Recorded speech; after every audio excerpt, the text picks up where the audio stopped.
राज्यपाल मंगूभाई पटेल रीवा स्थित अवधेश प्रताप सिंह विश्वविद्यालय के दीक्षांत समारोह में मुख्य अतिथि के रूप में शामिल हुए। समारोह में राज्यपाल ने विद्यार्थियों को उपाधियां प्रदान कर उनके उज्जवल भविष्य की कामना की।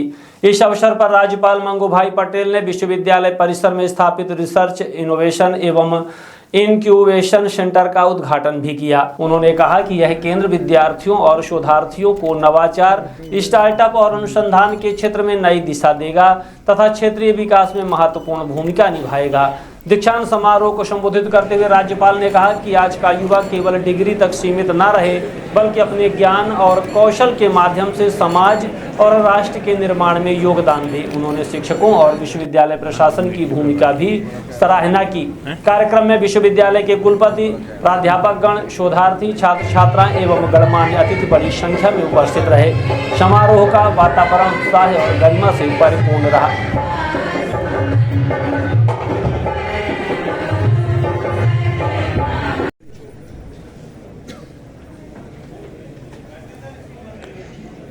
अवधेश प्रताप सिंह विश्वविद्यालय रीवा का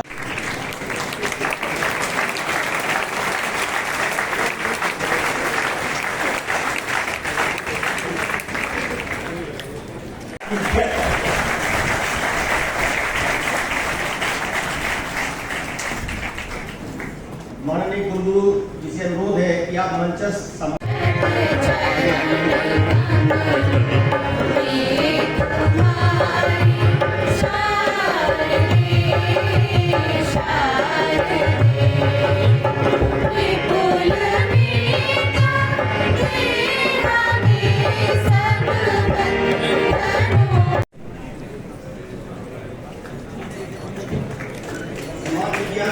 प्रोफेसर एनपी पाठक, समाजशास्त्र शिवांगी दाहिया, इंद्रकमल कुशवाहा, रीता सिंह, रंजना चतुर्वेदी, इतिहास मीनाक्षी सिंह खरचोली, अर्थशास्त्र प्रीति द्विवेदी, संजय सिंह, राजनीति शास्त्र मंजू तिवारी, निशा चौधरी, भूगोल घनश्याम उपाध्याय।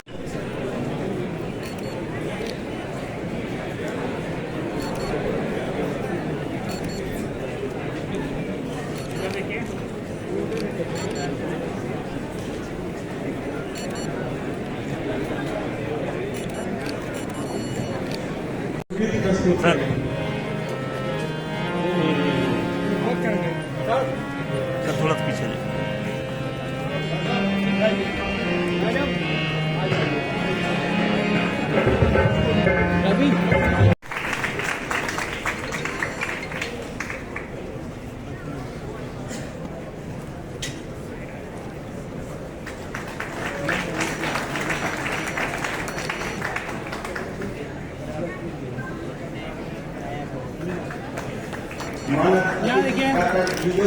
किशोर मिश्रा जी,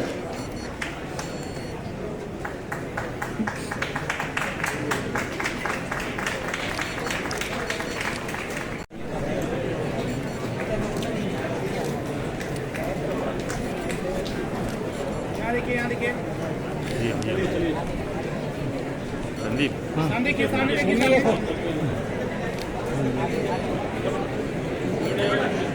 यहाँ देखिए, सामने यहीं देखिए,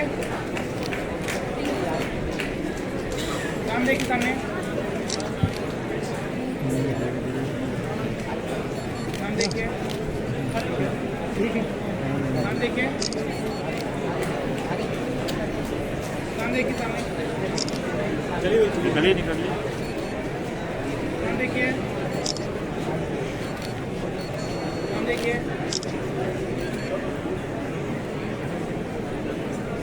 सामने देखिए, सामने सामने सामने देखिए, चलिए।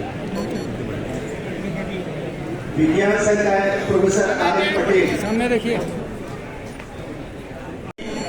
लालपति जी से अनुरोध है कि वो आसन ग्रहण करने का कष्ट करें।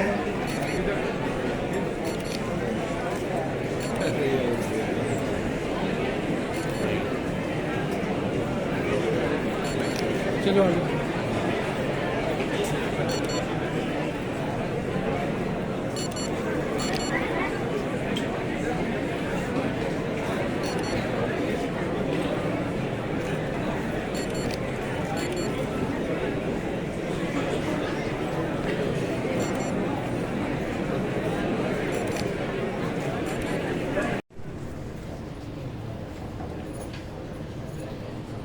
स्वतंत्र सेनानी एवं विंध्य प्रदेश के तत्कालीन प्रधानमंत्री कैप्टन अवधेश प्रताप सिंह के नाम पर स्थापित विश्वविद्यालय के दीक्षांत समारोह में उनका पुण्य स्मरण कर विनम्र नमन करता हूँ।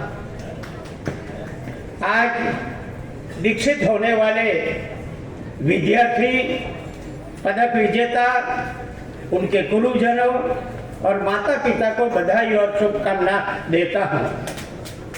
इतनी तालियां नहीं चलेगी भैया, मैंने सबको ले लिया है। अभी हो गया थी। जानकर खुशी हुई कि भारतवर्ष के परंपरागत विश्वविद्यालय में यह प्रथम विश्वविद्यालय है जहां रामायण शोध पीठ की स्थापना की गई है। महाराजा मार्तंड सिंह बघेल की शोध पीठ और जैन विद्यार्थियों के लिए अहम जैन शोध संस्थान की स्थापना के लिए विश्वविद्यालय को बहुत बहुत बधाई देता हूँ। आज हमने कुशवाहा जी का यहाँ सम्मान किया। रीवा की धरती में दो ऐसे जो देश के लिए कई कठिनाई झेलकर माँ भोग की रक्षा के लिए गए, ऐसे कुशवाहा जी है। और नौकादल के अध्यक्ष दिनेश चतुर्वेदी का भी मैंने एक छत्रसाल यूनिवर्सिटी में उनको भी मैंने सम्मान की पदवी दी है। इनमें से हमको भी सीखना है कि हमको आगे जाकर क्या क्या हमारी जिम्मेदारी है। मेरा मानना है कि दीक्षांत का यह अवसर केवल एक समारोह नहीं, बल्कि यह छात्र छात्राओं के जीवन की नई यात्रा का आरंभ विशेष प्रसंग है। यह सुखद है कि हमारा देश प्रधानमंत्री श्री नरेंद्र मोदी जी के नेतृत्व में नई राष्ट्रीय शिक्षा नीति के माध्यम से शिक्षा से मेरी अपेक्षा है कि शिक्षा का स्वरूप ऐसा हो जो छात्र छात्राओं को तनाव मुक्त सोच और आत्मविश्वास के साथ भविष्य के लिए तैयार करे। मैं यहाँ कुलगुरु जी ने आपको प्रतिज्ञा भी दिलाई, आपने दीक्षा भी ली। उसमें एक वाक्य मैं सुन रहा था, सत्य बोलो, धर्म का आचरण करो। ये एक वाक्य में आपने सबने बोला भी है। मैं समझता हूं जीवन में सत्य बोलो और धर्म का आचरण करो, उसमें सब कुछ आ जाएगा, सब कुछ आ जाएगा। क्योंकि सच बोलेंगे, भगवान ने जो अपना मानव का अवतार मिला है, मैं कई बार बोलता हूं कि भगवान ने सृष्टि बनाई है, वाचा एक मानव को ही दिया है, किसी को वाचा नहीं दिया है। बुद्धि दी है, शक्ति दी है, पैसा दिया है। मेरे को बताओ सृष्टि में दूसरा कोई बोल सकता है तो? मगर आपको बुद्धि शक्ति दी है और समाज के काम के लिए, अपना ही स्वार्थ में रचे पचे रहो उसके लिए नहीं है। और उसके लिए पहले हमारा जीवन अच्छा बनाना पड़ेगा।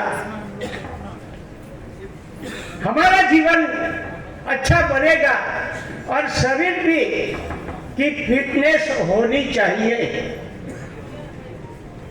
मैंने ऐसा सुना है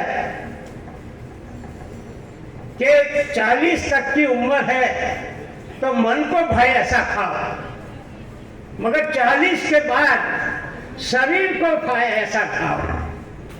नहीं तो क्या होता है, शुगर का पेशेंट है, सामने अच्छी मिठाई आई, 2 हाथ दबा लो, ज्यादा इंसुलिन ले लेंगे, टैबलेट ले लेंगे। भैया ऐसा नहीं चलता। वो 2 पीस है ना तो 2 महीना चलेगा। इसके में आपको बहुत कुछ करना है। प्राइम मिनिस्टर की बात करूं तो 2047 की विकसित भारत के लिए सारी शिक्षा जगत से कई ऐसे सूचन मंगवाए, कई बच्चे ने लिखे थे और विवेकानंद जयंती में 3000 जितने विद्यार्थियों को इकट्ठा किया था और सभी के सुझाव लिए कि हमको 2047 में कैसा विकसित भारत बनाना है। आज कितनी अपेक्षा तुम्हारे पर है वो समझना, नहीं तो हमारे स्वार्थ में डूब जाएंगे, माता पिता को याद नहीं करेंगे। मैं कभी कभी कहता हूँ बहुत पैसा आ जाता है, कभी प्रमाद आ जाता है, इसमें तो है लिखा भी है, प्रमाद आ जाता है। हमारे पहले तो इतना हमारा भारत की संस्कृति तो क्या क्या सिखाती है, आज सब हम भूल गए। कितने माँ बाप भी मालूम नहीं तो हम पहले सुबह में उठते थे, धरती पे पैर रखते तो धरती माँ को प्रणाम करते हैं कि माता जी आप पर मैं पैर रख रहा हूँ, मेरे को क्षमा करना। प्रकृति के हम मानने वाले हैं, सूर्य को पूजते हैं, चंद्र को पूजते हैं। ऐसे करके हमारी संस्कृति ने हमने सिखाया है। आजकल बच्चे सुबह में उठते हैं तो ऐसा कोई करते थे?